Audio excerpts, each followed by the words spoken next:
literalmente estancada, pero con una inflación todavía muy alta. Por eso la figura se llama estanflación. El año pasado la economía creció menos de la mitad de lo que esperaba el gobierno, que esperaba que estuviera por encima de 1.2 y menos de la mitad de los pronósticos más pesimistas de economistas o de centros de pensamiento.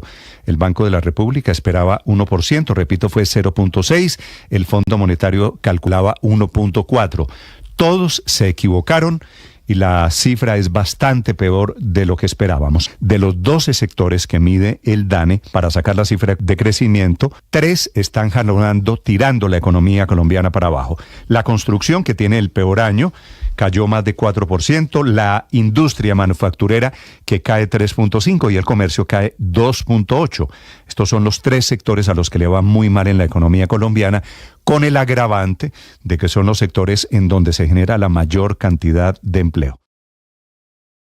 En estos días vale la pena estar en reflexión para entender qué estamos haciendo con nuestra vida, cómo nos estamos relacionando con los demás, cómo está nuestra experiencia espiritual. Esas 3 preguntas debieran ayudarnos a vivir en un proceso de introspección, ayudarnos a curucutear el corazón y tratar de entender cuáles son los valores, cuáles son las opciones que están allí presentes. Es un tiempo para tomar conciencia de qué cosas buenas tenemos, cuidarlas, celebrarlas, pero también entender qué otras cosas no nos están haciendo bien para soltarlas, para dejarlas a un lado. Oye, el oracional, el Man está vivo, nos ayuda a esto. Ojalá lo puedas hacer, ojalá lo puedas vivir y tener una gran experiencia espiritual. En Blue le ponemos cara a la radio.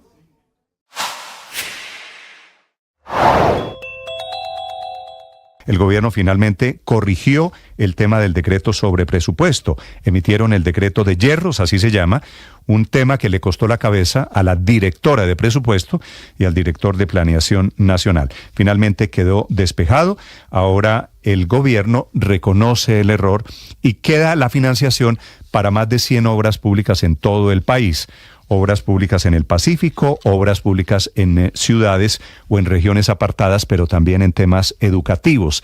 El gobierno había dejado sin ejecución, sin plata, esas 100 obras públicas. Emitido el decreto, se deshace el entuerto. Obras que están en todas partes del país. Ya arreglado ese problema y tiene que ver con la cifra de crecimiento. El gobierno no podía darse el lujo de arriesgar la construcción de grandes obras públicas, obras de 4G, el Toyo, el Metro de Bogotá, el Metro de la 80 en Medellín, esas obras en vilo por cuenta de un decreto hecho a punta de chambonadas.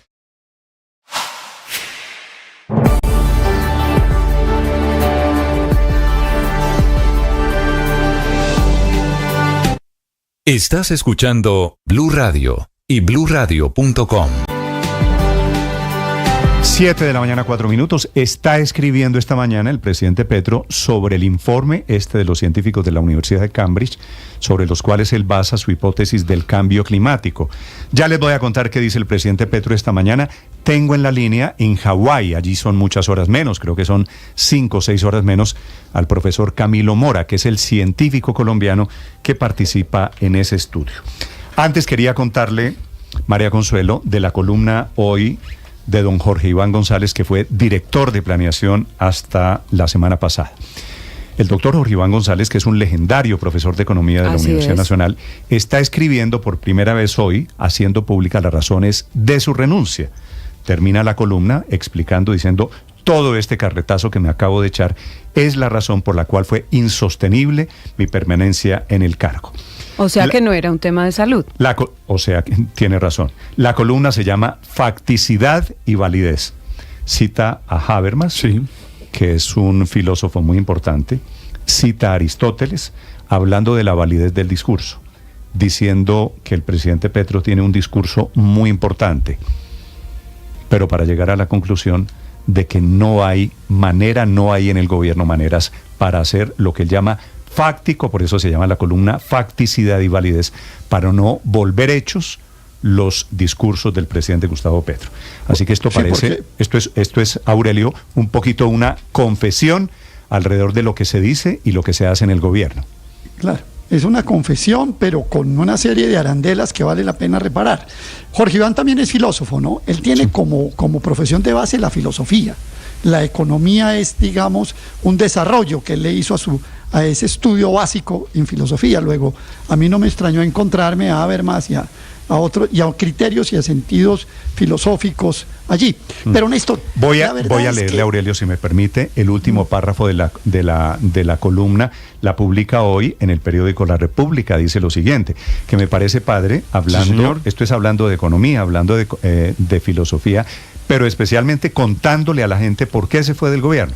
Claro, pero no, con unos argumentos sólidos, con una construcción filosófica. Este último párrafo es la clave, dice lo siguiente. Durante estos meses, la inevitable tensión entre facticidad y validez no se pudo resolver. El conflicto se volvió insalvable. La absolutización de la bondad del discurso, de Petro, pues, llevó a desconocer la complejidad de su realización práctica. Quizás allí radique el motivo último que hizo inevitable mi continuidad en la dirección del departamento. Claro, porque un discurso porque es válido, un discurso es válido por su coherencia, un discurso es válido por su logicidad, pero eso no significa que sea factible, es decir, eso no significa que se pueda realizar tal cual. El presidente Petro, que esto es más o menos el diagnóstico, Héctor, pues que yo creo que usted le ha escuchado a muchas personas, es un gran echador de discursos, es un gran provocador. Que son válidos. Pero es muy mal gerente, básicamente. Hay unos cuentos que son válidos, que es lo que está diciendo el profesor Jorge Iván en la columna, pero un par de párrafos atrás me parece, digamos, que concreta muy bien el tema o el reclamo incluso que él le está haciendo a Petro en esta columna, porque cuenta pues las dificultades de llevar el discurso a la práctica y pues está diciendo que es difícil y tal, y entonces dice, es el drama que resulta de las numerosas limitaciones institucionales, sociales, económicas, jurídicas y políticas. En lugar de aceptar los hechos fácticos como una realidad sobre la que es necesario actuar, el gobernante, le hace Petro, cae en la tentación de negarlos. Entonces, no Héctor, existe, no pasa párrafo... nada. Cuando van y le dicen no se puede, él dice que sí se puede, pero señor, no se puede, hay una ley, hay un proceso, tal. Claro. Mire lo que acaba de pasar con el tema del presupuesto, que parece, y lo del presupuesto tiene que ver mucho con la salida de Jorge Iván González, parece referirse, me da la impresión, que no se puede lo que usted quiere, presidente, que no se puede, 13 billones de pesos no se lo puede quitar a las obras públicas, presidente. Y pum, se los quitaron y tuvieron que echar reversa. Así que digo, esto de lo que les estamos hablando, quiero simplemente decir, me parece que es una radiografía muy importante que coincide con lo que se dice afuera del gobierno. Esta radiografía es la misma que hizo alguien del corazón del presidente Petro desde adentro del gobierno. Desde adentro y conociendo el estilo de gobierno del presidente, y lo resumió de manera muy fuerte y placativa el senador Humberto de la Calle recientemente en una entrevista. Llamó al presidente Petro el presidente gramático, que su único legado hasta el momento, y por lo que dice Jorge Iván, su exdirector de DNP, pareciera que puede ser el único legado, es la palabra, y los hechos poco. A mí me parece pertinente. Acá esa palabra facticidad, perdón, María Consuelo, esa palabra facticidad no solo es la traducción que me preguntan qué quiere decir es lo realizable. Claro, es la capacidad para ejecutar lo que se dice. Claro, para realizar una promesa, pero yo lo que quiero decir acá es que no mucha facticidad. Y Jorge Iván González es benevolente en la columna porque se refiere más que todo a la facticidad económica, es decir, la viabilidad presupuestal de los proyectos.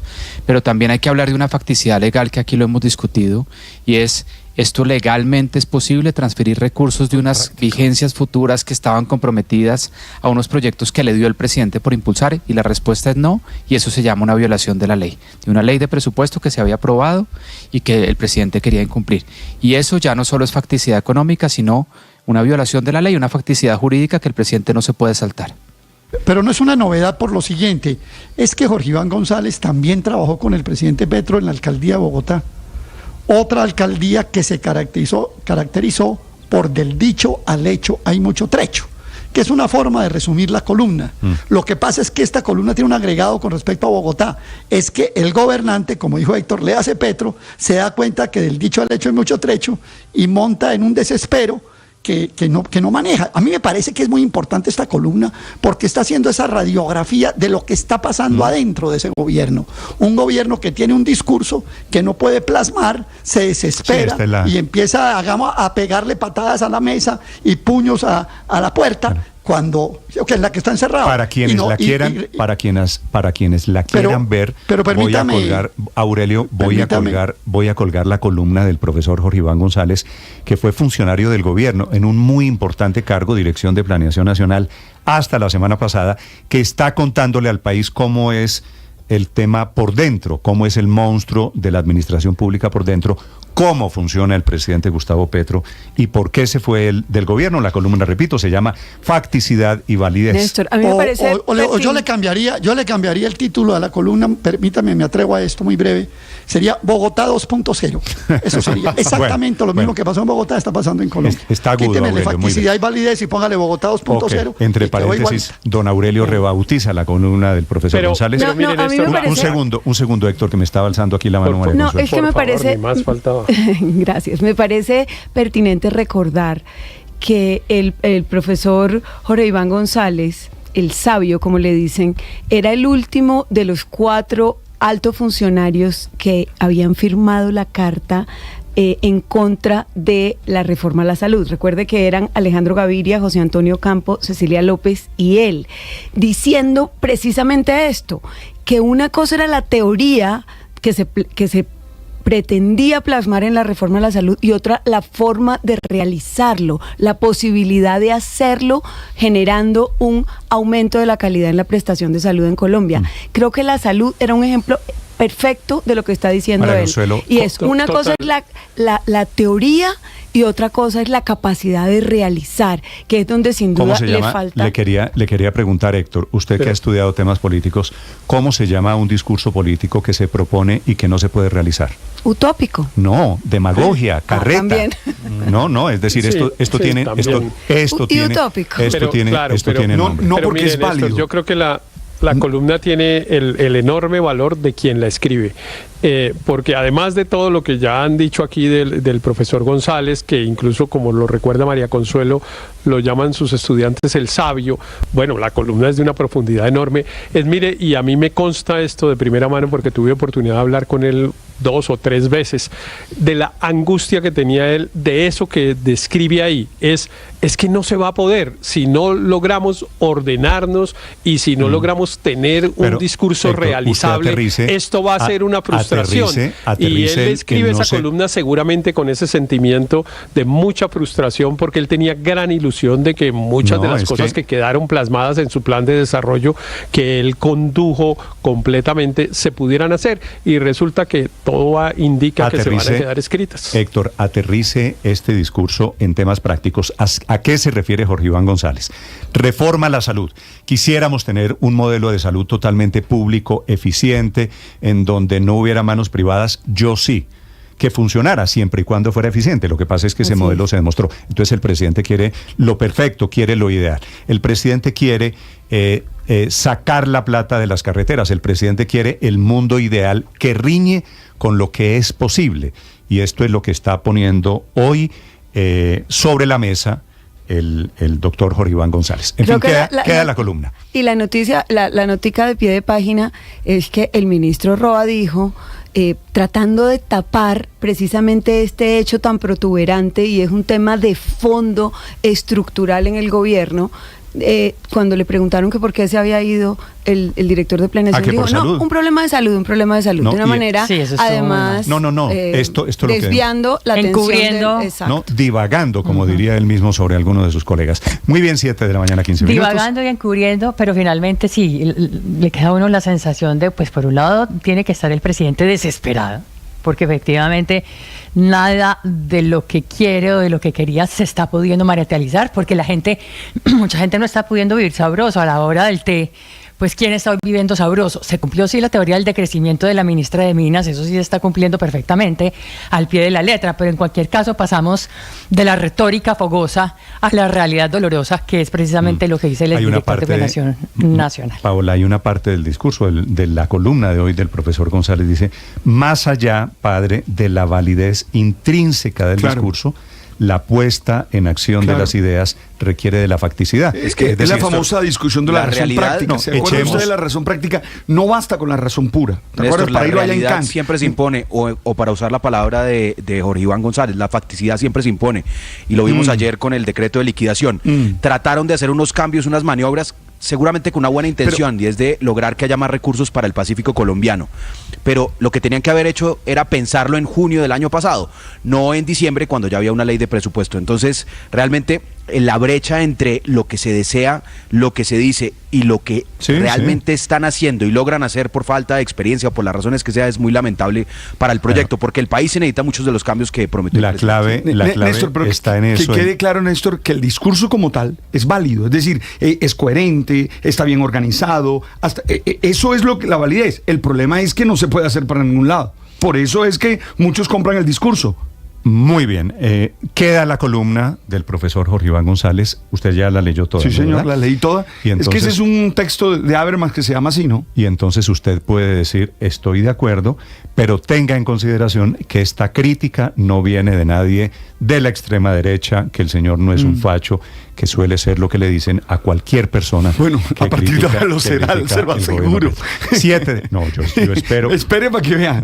Vaya y vea las redes para que vea usted. Yo espero que las Capítulo bodegas... golpe blando. Yo espero. Le aseguro. Bueno, este es un golpe real. Este es otra más a la teoría del golpe blando. 7:17 minutos en Blue Radio. Estás escuchando Blue Radio.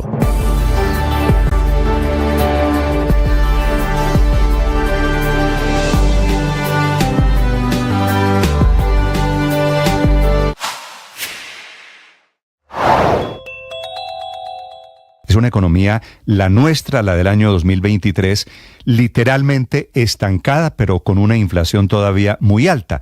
Por eso la figura se llama estanflación. El año pasado la economía creció menos de la mitad de lo que esperaba el gobierno, que esperaba que estuviera por encima de 1.2, y menos de la mitad de los pronósticos más pesimistas de economistas o de centros de pensamiento. El Banco de la República esperaba 1%, repito, fue 0.6, el Fondo Monetario calculaba 1.4. Todos se equivocaron y la cifra es bastante peor de lo que esperábamos. De los 12 sectores que mide el DANE para sacar la cifra de crecimiento, 3 están jalonando, tirando la economía colombiana para abajo. La construcción, que tiene el peor año, cayó más de 4%, la industria manufacturera, que cae 3.5%, y el comercio cae 2.8%. Estos son los 3 sectores a los que le va muy mal en la economía colombiana, con el agravante de que son los sectores en donde se genera la mayor cantidad de empleo. En estos días vale la pena estar en reflexión para entender qué estamos haciendo con nuestra vida, cómo nos estamos relacionando con los demás, cómo está nuestra experiencia espiritual. Hay una protesta grande en este momento, se está creciendo, de habitantes en la vía La Calera, en el peaje de Patios. Ahí está la bifurcación, coge para la izquierda, va para La Calera, va para Sopó, coge a la derecha y sale a Chuachí. Allí en el peaje de Patios hay un periodista de Blue Radio, Julián Ríos. Adelante, Julián. Néstor, buenos días. Y por esa vía a la que usted se refiere, a la derecha han llegado varios buses, varios camiones, varias motocicletas con muchos agricultores, campesinos y representantes del municipio de Chuachí, habitantes de no solo de Chuachí, sino de Ubaque, que han taponado en este momento y han bloqueado el acceso a Bogotá y la salida hacia el municipio de La Calera. Néstor, ellos están protestando por las malas vías que comunican a su municipio con el interior del país, que han pedido desde hace varios años su arreglo, y sobre todo un peaje que empezaron a instalarles esta semana. Han bloqueado aquí, hay representantes de la ANI, de la concesión, que están tratando de solucionar esta situación, porque en este momento cientos de personas se ven afectadas en su tránsito hacia Bogotá y hacia la salida del municipio de La Calera. En este momento están tratando de dialogar para poder levantar esta manifestación de habitantes de Chuachí y Ubaque aquí en los alrededores de Patios hacia la salida de La Calera. Julián, ¿usted está en este momento en el peaje? En este momento estamos en el peaje, Néstor, esto se registra a unos 400 metros abajo del peaje rumbo hacia el municipio de La Calera, donde se encuentran los manifestantes y donde han llegado aquí, como le decía, en varios vehículos y camiones de los municipios de Choachí y Ubaque. Pero si llegan desde Choachí, es decir, llegan de una zona más oriental, están bloqueando, y aquí veo las pancartas, dicen Choachí, Fomeque y Ubaque. Y Ubaque, Páramo, Cruz Verde, están bloqueando también la salida de La Calera, que está llena esa zona, entre otras cosas. Hoy viernes, día hábil, Julián, de colegios, allí queda el Tilatá y Alcaparros, por ejemplo.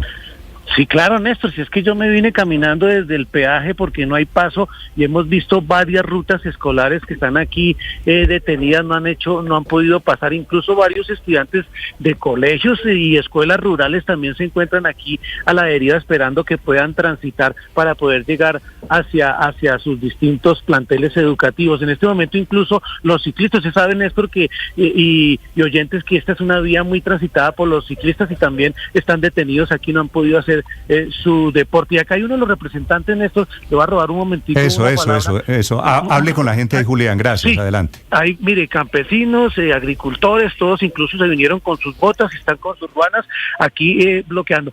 ¿Cómo llegan ustedes de Choachí aquí a este punto, esa carretera que ustedes dicen, desde cuándo están pidiendo el arreglo y qué está pasando?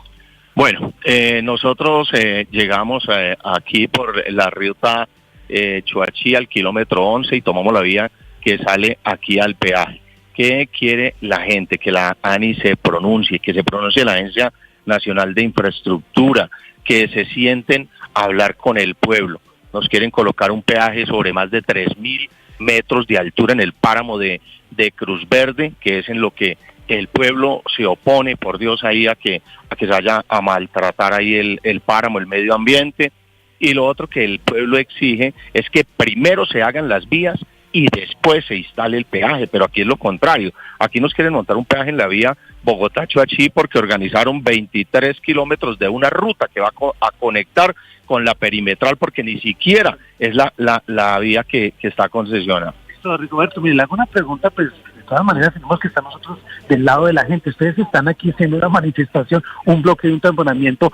Le decía yo a Néstor Morales que hay unas rutas con jóvenes, con estudiantes, hay unos niños. ¿Qué es lo que está pasando en este momento? Porque están impidiendo el tránsito y pues ustedes tienen sus derechos, pero esas personas también tienen sus derechos. Lo que pasa, claro que sí, todos tenemos derechos y uno no se viene aquí por venirse, no, en absoluto, nos tocó porque no nos paran bolas. Mire, ayer en los consejos municipales de Choachí, Fomeque y Ubaque invitaron a la Agencia Nacional de Infraestructura, a la ANLA, a la POV, a Corporinoquia, y nos dejaron plantados. Allá no fue absolutamente nadie, solo llegó Corporinoquia. Los otros hicieron caso omiso a la invitación que les hizo el pueblo. Entonces, ese es el motivo de estar aquí, porque nos quieren poner un peaje a la brava. Eso de aquí están tratando de solucionar la situación, y quienes hemos ido a Choachí sí nos hemos dado cuenta verdaderamente de las trochas. Aquí le dejo al señor si le quiere hacer una pregunta que tienen con muchas personas, incluso hasta con niños de Choachí. Sí, ¿cómo se llama Gracias, Julián, ¿cómo se llama el señor? Habla con Rigoberto Orjuela. Don Rigoberto, ¿usted es campesino? ¿Usted es dirigente de estos campesinos que están en el bloqueo?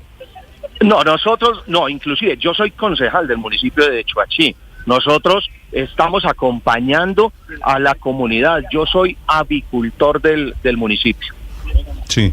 No, pero berraca autoridad la que tenemos. O sea, usted es concejal y va a protestar, a bloquear vías.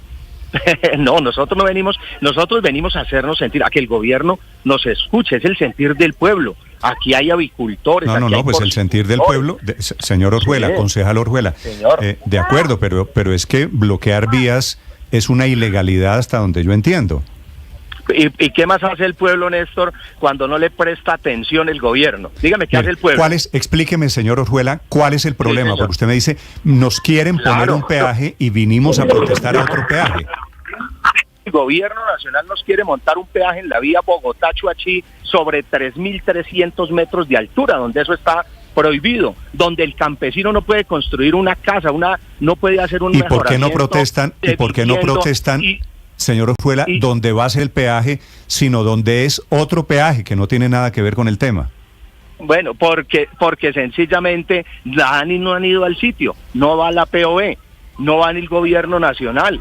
Entonces, tenemos que tomar acción y no nos podemos quedar quietos. Les repito, el peaje queda sobre 3.300 metros de altura, donde al campesino no puede cultivar un bulto de papa, donde no puede hacerle un mejoramiento, una vivienda, pero sí se puede colocar un peaje que afecta a toda la comunidad y a toda la región del oriente de Cundinamarca. ¿A qué distancia? Ustedes están protestando en La Calera por un problema de Chuachi, ¿cierto? Sí, ustedes señor. están en La Calera. ¿A qué distancia están ustedes tomando esa perimetral? Se llama la perimetral de Oriente. ¿Cuánto se gastan? No, estamos aquí donde va a quedar el peaje, estamos a 15 minutos. Estamos a 15, 20 minutos donde nos van a instalar el otro peaje. Estamos aquí cerca del peaje de Patios, que esto también es responsabilidad de la ANI, y aquí también hay unas viviendas que se están cayendo. Yo lo invito, Néstor, también para que de pronto vengan, revisen y hablen con donde estamos ubicados. También son afectados por la perimetral oriental de Bogotá. Sí, pero repito, conozco bien la zona, yo no sé cuál casa se está cayendo, no tengo ni idea de qué me está hablando. Pero claro, adelante, usted pasa el peaje de Patios hacia La Calera. Sí. En el segundo puente peatonal, adelante 200 metros a mano izquierda, ahí la puede observar. Sí, al lado derecho es Santiamén. ¿Usted me habla al lado izquierdo, yendo de aquí para allá? Sí, señor, al lado izquierdo, después del segundo puente, pasa peaje, segundo puente peatonal. Eso no tiene nada que ver con la protesta, es decir, ustedes están metiendo una protesta de un peaje, le meten el páramo de Cruz Verde y le meten unas casas en Soacha de las que yo no tengo ni idea si se están cayendo o no. El motivo de la protesta, para decirlo con sinceridad, señor Orjuela, es por un peaje. Esta es su batalla de hoy, ¿cierto? Sí, señor.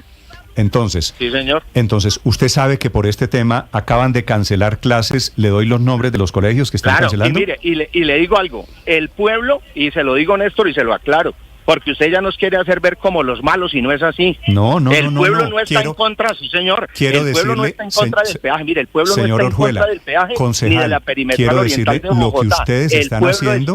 El pueblo está pidiendo que primero se hagan las vías y después cobren el peaje. Que primero se hagan las vías y después cobren el peaje. Porque es que de pronto lo que pasa es que, Néstor, usted no conoce la problemática del municipio, usted no conoce la vía Chuachi-La Calera, ni conoce la vía Chuachi-Táqueza. Señor Orjuela, esa es la situación. Le voy a contar una cosa. En este momento, en el lugar donde usted está, hay buses de los siguientes colegios llenos de niños metidos en un trancón de 7 kilómetros, porque esto ya llegó hasta la séptima.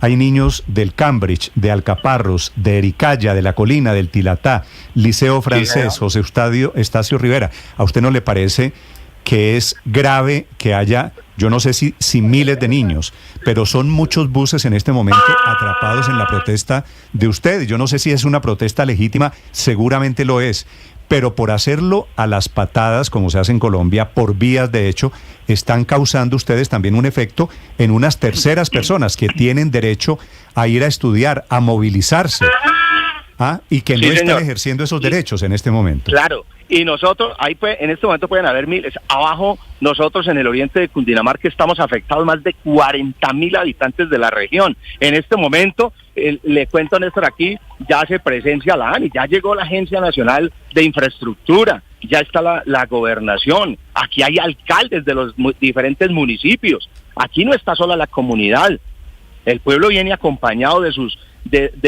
líderes, ¿ya? A mí me gustaría, y lo invito, visite Chuachi, Néstor, conozca Chuachi, conozca la maravilla de ese municipio y ahí nos entenderá qué es lo que estamos exigiendo.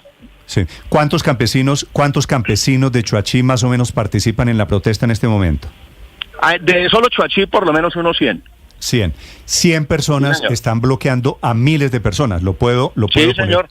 Sí. Así. Y de Fomeque y Ubaque también. Sí. Chuachi, Fomeque y Ubaque son los municipios, ¿cierto? Sí, señor. Cáqueza y La Calera. Si es que ustedes... afecta a Chuachi, Fomeque, Ubaque, Cáqueza y La Calera. Sí. No, de La Calera no tiene nada que ver en este tema.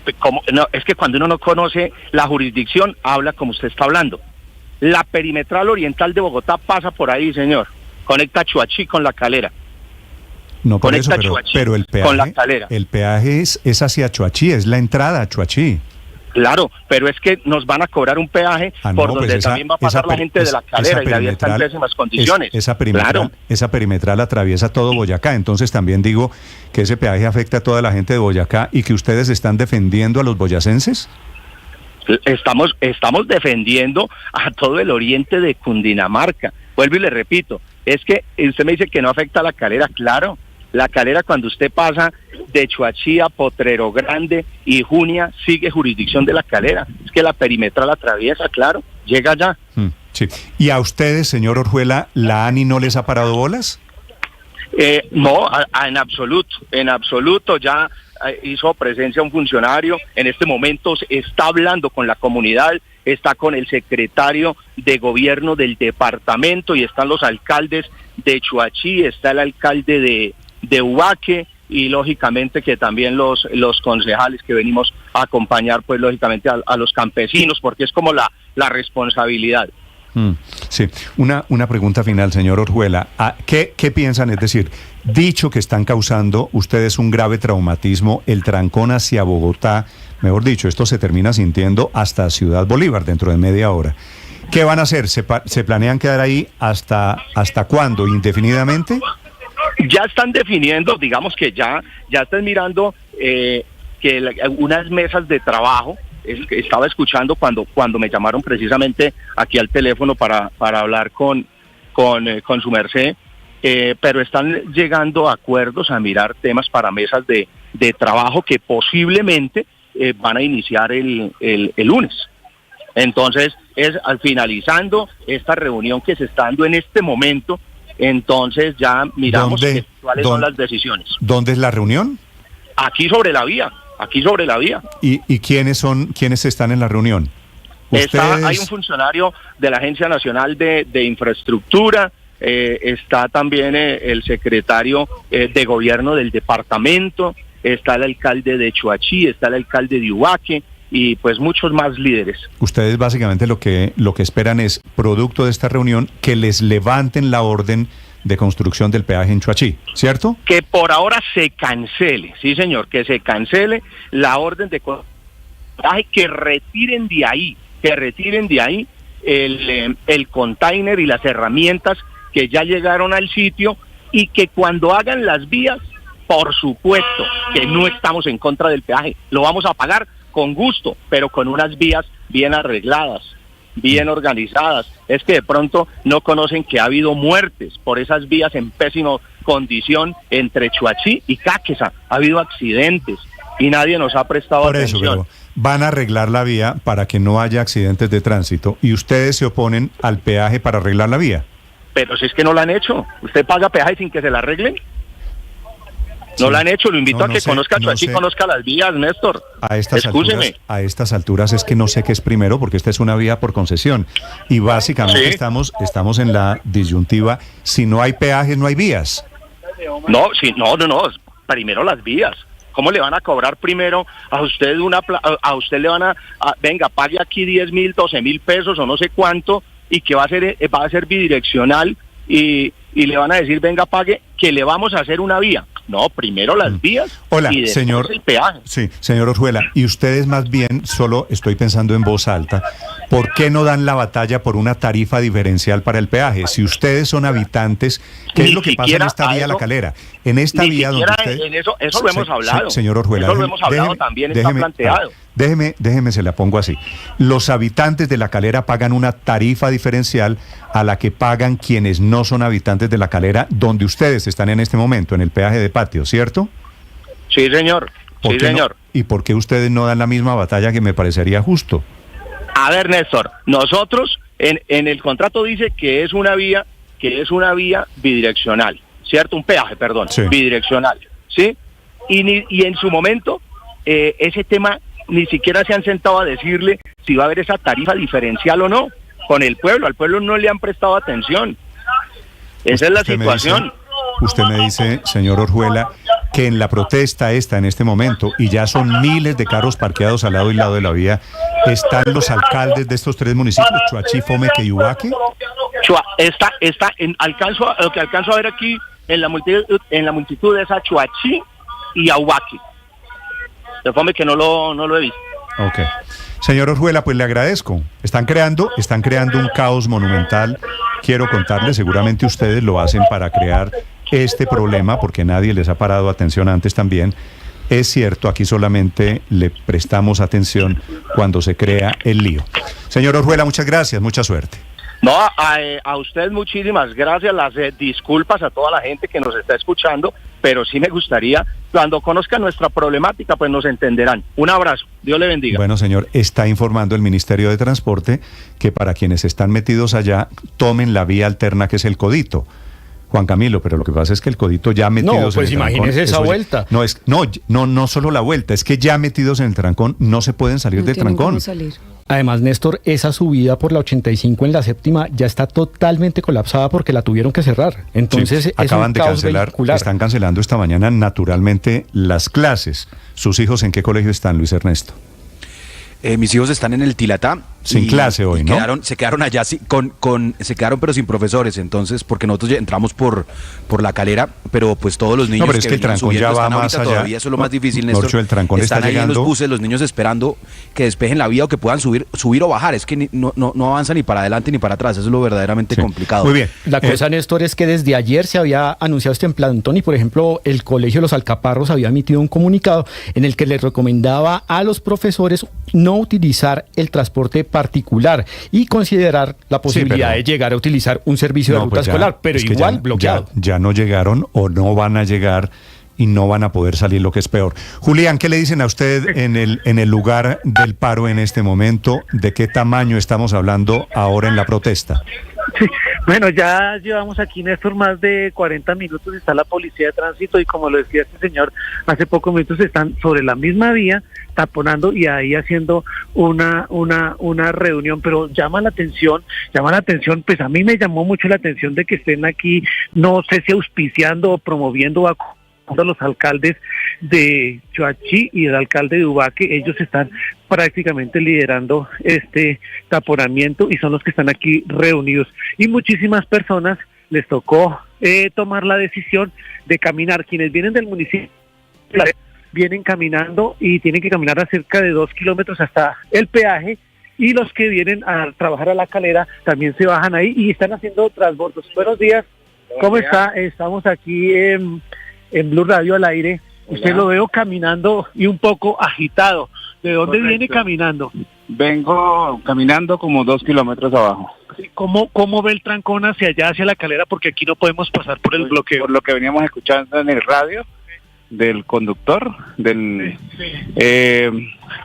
la cola llega hasta La Calera. ¿Ya llega hasta La Calera? ¿De cuántos kilómetros hay de aquí a La Calera? De aquí a La Calera hay como 10 kilómetros. Sí. Más o menos, Néstor, muchas gracias. Bueno, que sigan caminando ahí. Más o menos 10 a 15 kilómetros, Néstor. Son de ahí donde usted está, Julián, de donde usted está a La Calera son 9 kilómetros. 9 kilómetros, sí. 9 kilómetros. No, pero por eso, es una barbaridad porque son 9 kilómetros hacia La Calera y 7 kilómetros a la 85 con séptima. Y 7 kilómetros. Entonces estamos hablando de... Le pregunto aquí a la señora, ¿su merced viene desde La Calera, camina? Sí, más acá de La Calera, del pueblo. ¿Desde el pueblo prácticamente? Sí, prácticamente, sí. ¿Y va para dónde en Bogotá? Para Bogotá a trabajar, a las 72. ¿Y le va a tocar seguir caminando hasta la 85? Ay, Dios mío, terrible. Bueno, caminando. Néstor, les tocó caminar aquí a todas las personas. Sí.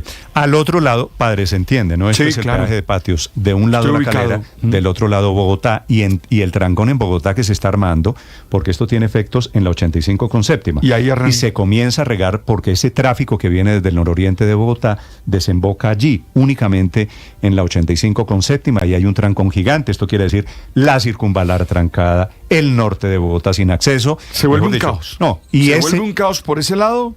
Imposible seguir. Y es seguramente los que buscan los señores de la protesta, presionar con el traumatismo que están formando. Del lado de Bogotá, Felipe García, ¿qué pasa, Felipe?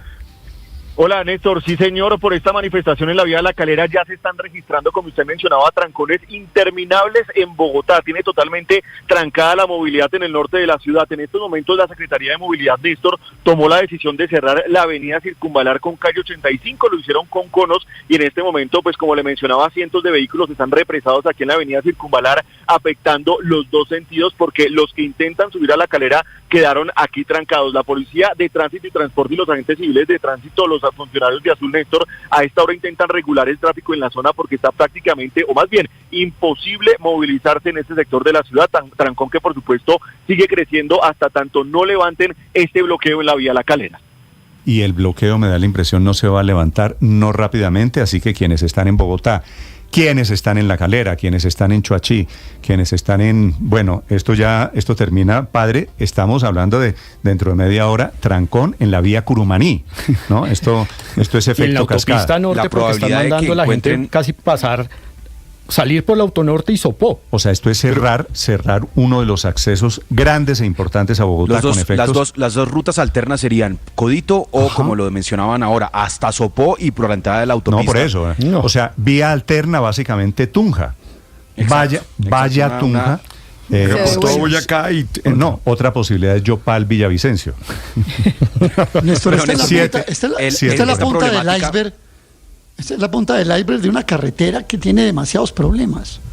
Es que este no es un hecho aislado de toda la problemática de la famosa perimetral de Oriente, que va desde Esquilé a Choachí. Realmente el tramo es Esquilé a Choachí, son más o menos 150 kilómetros, pero es una vía que lleva paralizada ya varios años por problemas de tipo ambiental, la superación de manantiales que no logra resolver, etcétera, de una serie de riesgos ambientales. A la vía le hace falta el 58% de culminación. Y en ese sentido tienen razón los alcaldes y el concejal Orejuela. Tienen razón. ¿Por qué? Porque es que la vía está paralizada, pero ven que le metemos el peaje.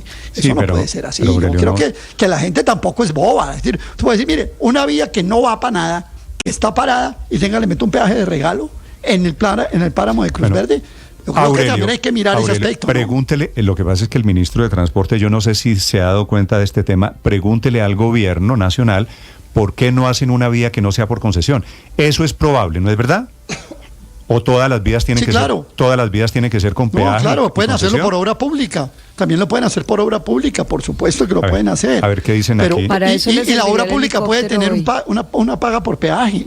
Eso también es posible, Néstor. Pero la vía, pero la obra, pues que no hay obra. Es que usted oyó lo que dijo el concejal Orjuela. No hay obra, pero hay peaje. Eso no lo entiende la población. Así No, se bueno, paraliza el aquí- liceo francés y pero el miren, Néstor, la Tigatá, mayoría de- y los no, alcaparros es que- y lo que no, sea. de- Concesiones, de acuerdo, la mayoría pero- de concesiones deben empezar a recaudar peaje mientras construyen, va en simultáneo y por supuesto uno comprende, pero ahí la única alternativa es que el gobierno decida hacer una obra pública, porque la realidad es que las concesiones necesitan del peaje, entonces hay un dilema muy sencillo, sin peaje no hay vía y la población que vive en esa zona, que sí tiene un derecho especial, pues lo que puede hacer es reclamar una tarifa diferencial. Sí, como se lo sugiere dije, se usted. lo dije. O se que lo dije. financien la obra y después se equilibre con los peajes para garantizar. El señor acaba que la de gente decir esté que más ellos están tranquila. dispuestos a pagar peaje, pero después de Pero que les después entreguen por la- eso, que financie la obra Pero el gobierno. tiene algo de razón, no les pueden cobrar Sí. peaje antes de... Son las 7 de la mañana, 43 minutos. En segundos, atención,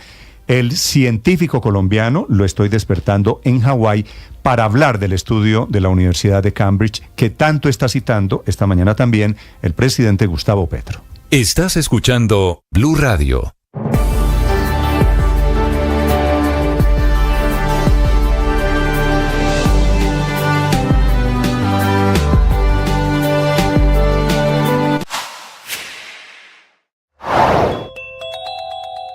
Cosmopolitan se llama una variante del dengue que tiene en alerta a varios países de América Latina, sobre todo a Brasil y Perú, y que podría explicar en algunas regiones de Colombia el aumento de casos en estos días en los que la temporada seca por el fenómeno del Niño es caldo de cultivo para el mosquito que transmite la enfermedad. Según el último informe del Instituto Nacional de Salud, el dengue se está aumentando en casos como Huila, Amazonas y también registros en el Meta, quizá por esa variante Cosmopolitan que es la que causa la alerta en unos países más al sur del continente. En el caso de Colombia, empezando febrero, el informe habla de 6.457 casos de dengue, lo que se suma al acumulado de 27.649 casos este año. Los síntomas con esta variante Cosmopolitan son los mismos del dengue tradicional: fiebre, dolor de cabeza, dolor en la parte de atrás de los ojos y mucho dolor muscular. Hace apenas algunos minutos el presidente Petro vuelve a defender a través de un largo mensaje en su cuenta de Twitter, ahora se llama X, las teorías de la etnia cósmica que el calentamiento global y los murciélagos son responsables del COVID y de la pandemia. Dice que hay teorías aquí metidas del progresismo. Las tesis de esta mañana del presidente Gustavo Petro. Camila Carvajal. Sí, señor Néstor, para que usted y los oyentes me entiendan esta historia, que es la razón de este mensaje en X del presidente Petro, el trino de esta mañana tiene 5 párrafos. Hay que devolverse a un hilo y un cruce de mensajes que han hecho otras personalidades de la vida política en Colombia. Esta historia empezó después de que se citara el discurso del presidente Gustavo Petro, que recuerde esta semana dijo que la misión de la humanidad es el universo y que solo nos impide eso matarnos entre nosotros mismos, cierro comillas. Esa frase la retomó Enrique Peñalosa, que escribió: hay quienes pretenden entender la genialidad de las palabras de Petro cuando son incoherencias vergonzosas. Le responde al exalcalde de Bogotá, Jorge Bastidas, representante a la Cámara por el Pacto Histórico, que defiende al mandatario colombiano. Dice que no hay que cuestionar al presidente Petro solo por el hecho de desconocer sus teorías, que antes hay que hacer pedagogía sobre esas teorías del presidente Petro. Pues bien, responde el presidente Petro sobre cuáles son sus teorías. Dice que quienes lo critican desde la extrema derecha porque piensan que frases como etnia cósmica o vanguardia del pensamiento o la hipótesis de los científicos que creen que el coronavirus es producto de los murciélagos y de la crisis climática, dicen que para él eso es un delirio mental y que están desconociendo la ciencia. A ellos, a quienes lo critican por esas teorías, el presidente Petro les dice, comillas, solo falta leer un poquito. El problema de la extrema derecha es en realidad que es alérgica al pensamiento. Su eficiencia consiste en que en el mundo de hoy el voto se decide por el miedo y la calumnia, y va más allá sobre sus teorías, las dos de esta mañana, la etnia cósmica y la teoría del calentamiento global, los murciélagos y el coronavirus. Dice el presidente Petro que el progresismo es racional y ahí su principal virtud, pero también su debilidad, y termina metiendo incluso otros temas en este larguísimo mensaje en Twitter. La irracionalidad puede llevar al mundo a la barbarie. Solo la racionalidad, cuando se vuelve pueblo, puede llevar a la humanidad a lo sublime. Colombia ha vivido una carnicería, 700.000 muertos asesinados por razones políticas desde el 9 de abril de 1948. Colombia ha vivido bajo el imperio de la irracionalidad política. La conjunción poder, codicia, corrupción y narcotráfico son la base de esa irracionalidad. Termina este mensaje en Twitter en el que el presidente, como se da cuenta Néstor, habló de todo un poquito con una frase: por eso les asusta tanto una fiscal decente o una movilización general ciudadana por la decencia. Junta a todos los temas el presidente, volviendo a hablar esta mañana de sus dos teorías polémicas. Pero aquí me pierdo, Camila. Me repite, por favor. O sea, me pierdo, digo, no entiendo qué tiene que ver la elección de la fiscal con el cambio climático con los y murciélagos. Los murciélagos. Pero quisiera, Camila, porque no la entendí, me cuesta, la verdad, algún par de frases. ¿Cómo es el tema de la racionalidad cuando se vuelve pueblo? Pues la frase, Néstor, es muy difícil de entender. Yo prefiero leérsela del mensaje que tiene el presidente Petro. Dice el presidente Petro: la irracionalidad puede llevar el mundo a la barbarie. Solo la racionalidad, cuando se vuelve pueblo, puede llevar a la humanidad a lo sublime. Eso escribió el presidente. La racionalidad, a ver, padre. Dígame, a ver, venga. La racionalidad, cuando se vuelve pueblo, puede llevar a la humanidad a lo sublime. Difícil de entender. ¿No soy solo yo? No, no es solo usted. No es que yo estoy... No. Néstor, yo me pregunto, una mujer del Chocó, una piangüera de la que hablábamos hace unos días, lee este trino del presidente Petro, seguramente votó por él. ¿Qué pensará de su presidente gramático? No, pero ¿Qué pensará de esta mezcla de ciencia, filosofía, yo lo que necesito... elección del fiscal? A ver, corto, como dicen los campesinos, voy a confesarme, cuando se trata del presidente Petro, corto de entendederas. ¿De acuerdo? Así dicen los campesinos. Yo soy corto de entendederas.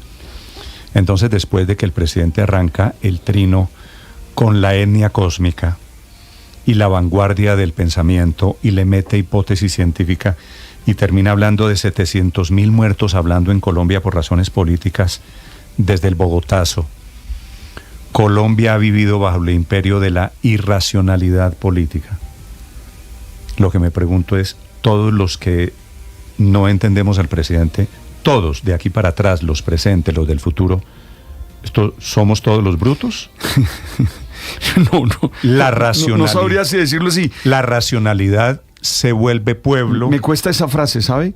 Y creo que valdría la pena discutirla. Me cuesta la validez de esa frase. Es decir, Néstor, no solo yo creo que sí, yo creo que sí. A ver, conclusión. Esta es la conclusión del presidente Gustavo Petro. Por eso les asusta tanto una fiscal decente o una movilización general ciudadana por la decencia. O sea, la etnia cósmica termina traducida en el factor decencia. Yo creo, Néstor, que estamos viendo, nosotros no entendemos, digamos, él sí entiende cuál es la relación entre el cambio climático, las etnias cósmicas, los murciélagos y la elección del fiscal general en Colombia. Yo creo que ahí debe haber una relación muy robusta, empírica, que él ya ¿Alguien la entiende? Héctor, ¿usted la entiende? Conoce muy bien, nosotros no. No, yo no entiendo esto. No. Si alguien pero la tampoco entiende. hago esfuerzo, no me parece tampoco importante entenderlo. No, pero estoy hablando, lo conoce, Héctor, una vez más. Al presidente Petro lo conocemos y el presidente, pues nada, yo francamente escogí dejar pasar el 80% de las cosas que dice el presidente Petro, y voy a decir una cosa que es muy dura, que es no tomarlas en serio, porque obviamente eso es muy muy duro, porque uno pues al presidente de la República debería tomarlo en serio. No, pues es que yo lo tomo en serio, yo lo quiero entender, yo quiero... Claro, es que por eso es que esa es la diferencia, digamos, que tenemos de actitud usted y yo. Yo creo que el presidente Petro pues dice unas cosas, ya lo conocemos pues al detalle, unas cosas que terminan, como ya lo estábamos conversando hace un rato, no teniendo ningún efecto práctico, ni siquiera las que deberían tener el efecto práctico. Entonces pues angustiándose uno por las cosas que dice el presidente pero es que sabe, a ver, Héctor, hay otra frase en el mensaje de esta mañana del presidente que es la conclusión de él. Como usted y yo no los entendemos, ¿no? Entonces ustedes, yo y la gente que no lo entiende. En esta fila, padre, los que no entienden al presidente Petro. No, yo entiendo muchas cosas, pero esta frase no la entiendo. Y en esta fila, los que lo entienden. Entonces dice el presidente, la conjunción, óigame esta frase, Héctor. La conjunción. Es decir, la unión de poder, sí, codicia, sí, corrupción y narcotráfico son la base de la irracionalidad. ¿Está hablando de Nicolás Petro? No sé. Bueno, en 30 segundos, no sé. Pero Néstor, esto puede llegar más allá, porque esto es un trino, pero ahorita el presidente está en Múnich, Alemania, en la conferencia de seguridad. Este trino lo pone el presidente Petro desde Alemania. Lo pone desde Alemania, y en esta conferencia de seguridad, el escenario y los temas fundamentales va a ser la guerra en Gaza, la invasión a Ucrania y también el cambio climático. Entonces es muy probable que este trino que acaba de poner lo va a repetir ante la comunidad internacional. Bueno, lo vamos a ver. De eso yo me quedé con un trino que me pareció divertido, que era que eso de la etnia cósmica era un buen nombre para un grupo del Stereo Picnic. No, eso aparece grupo de rock seguro, Héctor, eso sí. Claro, etnia cósmica, y de verdad es un buen nombre para un grupo. Es la nueva versión de los enanitos verdes. Bueno, me parece, es que sabe qué es lo que, Héctor, para serle sincero, como estamos hablando del presidente de la República, en un país con un régimen presidencialista, me parece la verdad que uno tiene que tomar en serio al presidente de la República, que es el hombre que lanza las políticas públicas de ese país. Y si uno lo toma en serio, me parece que tiene que preguntarse con naturalidad, pues, qué es lo que está diciendo el presidente Petro en sus mensajes, ¿no? Néstor, usted sabe que yo acá siempre trato de entender y de defender lo que merece defensa, pero esta vez de verdad me declaro incapaz, de pronto porque el presidente estaba en Alemania, escribió el trino en alemán esta vez. No, lo veo... Lo veo absolutamente incomprensible. En segundos, mucha atención, en segundos voy a saludar al profesor Camilo Mora. Es muy probable que ustedes, yo no lo conocía, está en este momento en Hawái, es uno de los autores del estudio que cita el presidente Gustavo Petro hablando del cambio climático, en ese discurso de los murciélagos, de China, del COVID y la pandemia. 7:55 minutos, antes hay una noticia de última hora, regresamos a España. La Unión Europea está diciendo que Rusia mató a Alexander Navalny, que murió esta mañana en la cárcel. Todas las miradas esta mañana, recuerden, esta es la noticia del mundo, puestas sobre el señor Putin desde Madrid, desde España. Enrique Rodríguez. único responsable por la muerte en prisión del opositor Alexei Navalny. Así de contundente se ha pronunciado el presidente del Consejo Europeo, Charles Michel, pero no es el único, o no es la única reacción que está llegando esta mañana sobre esa muerte, esa más que comprometida muerte. Rishi Sunak, por ejemplo, el primer ministro británico, ha lamentado la que dice es una inmensa tragedia para el pueblo ruso. Quien también se acaba de pronunciar es el presidente ucraniano, Volodymyr Zelensky, quien ha señalado que evidentemente es también Vladimir Putin el único responsable y que por eso debe responder ante las autoridades. La única voz rusa que hemos escuchado por el momento es la de Dmitry Peskov. Hace apenas unos minutos se encontraba con periodistas y le preguntaban sobre esa muerte y ha dicho simplemente que se está investigando. Насколько мы знаем, в соответствии со всеми действующими правилами, все занимаются всеми проверками, выяснением и так далее. То есть это уже... Pero recapitulemos sobre lo que ha pasado en las últimas horas. Lo conocimos hace apenas 2. El líder de la oposición rusa que se encontraba encarcelado, Alexei Navalny, ha fallecido. 47 años de edad tenía, ha fallecido esta misma mañana después de haberse desvanecido mientras daba un paseo en el penal donde cumplía condena en una remota región del norte de Rusia. Allí fueron enviados médicos y también se requirió la presencia de una ambulancia, pero nada se pudo hacer por su vida. Por el momento, las informaciones no han sido confirmadas a los abogados de Navalny. De hecho, su propio equipo jurídico ha confirmado a medios de comunicación de todo el mundo que están viajando hasta ese penal que se encuentra en una región llamada Yamal-Nenets, a unos 1.900 kilómetros al noreste de Moscú. Digo, están viajando hasta allí para saber qué ha pasado finalmente y imaginamos para hacerse cargo de los restos mortales de Alexei Navalny. Esa prisión donde se encuentra es una de las más remotas y más duras de todo el país, de Rusia. Es en una zona helada con permafrost, es decir, con hielo perenne. Las condiciones allí de internamiento son absolutamente duras y hace algo más de un mes fue trasladado a esa prisión, la que finalmente ha sido la prisión donde ha fallecido. En el día de ayer, hace menos de 24 horas, Navalny compareció en una audiencia judicial por videoconferencia. Allí se le pudo ver con buen estado, o al menos en buen estado, sonriente, conversando con sus abogados. Nada hacía presagiar, como digo, hace apenas 24 horas que fuera a pasar lo que finalmente ha sucedido. El propio Navalny sabía que estaba en el punto de mira de las organizaciones de inteligencia rusas y que su muerte seguramente era cuestión de tiempo. El propio Vladimir Putin nunca se ha querido referir a Alexei Navalny, el que seguramente ha sido su principal rival político. Hoy reverdece esta entrevista que dio hace 2 años al diario The Guardian. Allí, el periodista que encargado de hacer la entrevista le decía a Vladimir Putin por qué no la llamaba por su nombre, por qué no llamaba a Alexei Navalny. His name is Alexei Navalny. People will note that you weren't prepared to say that he would leave prison alive. Послушайте меня внимательно.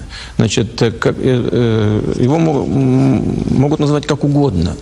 Y Vladimir Putin se negaba a pronunciar su nombre porque en esa entrevista le cuestionaban sobre si era capaz de garantizar la salud y el buen desempeño en esa prisión o en la prisión en la que se encontraba en ese momento de Alexei Navalny. Él, insisto, se negaba a pronunciar el nombre y decía que se garantizaba la salud y el bienestar de todos los presos. Evidentemente eso no es así y la comunidad internacional señala directamente a Rusia porque los antecedentes que obran en el poder de la comunidad internacional son los de los envenenamientos y sobre todo que el régimen ruso nunca ha tenido problema ni ningún tipo de remordimiento de acabar con sus rivales por cualquiera de las formas posibles, entre ellas quitándoles la vida, Néstor.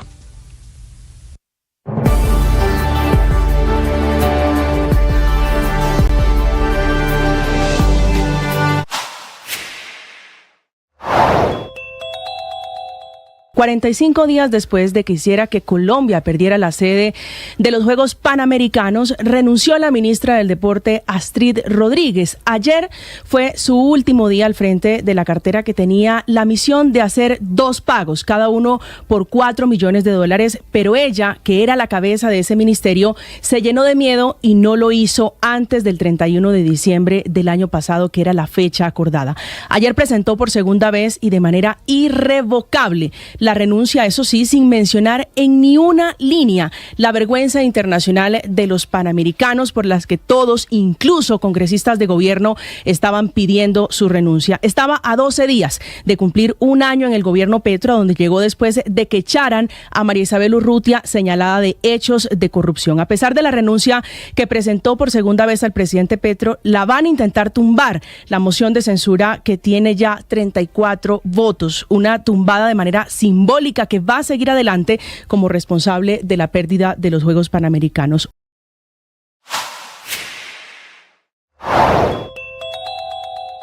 Es una economía, la nuestra, la del año 2023, literalmente estancada, pero con una inflación todavía muy alta. Por eso la figura se llama estanflación. El año pasado la economía creció menos de la mitad de lo que esperaba el gobierno, que esperaba que estuviera por encima de 1.2 y menos de la mitad de los pronósticos más pesimistas de economistas o de centros de pensamiento. El Banco de la República esperaba 1%, repito, fue 0.6, el Fondo Monetario calculaba 1.4. Todos se equivocaron y la cifra es bastante peor de lo que esperábamos. De los 12 sectores que mide el DANE para sacar la cifra de crecimiento,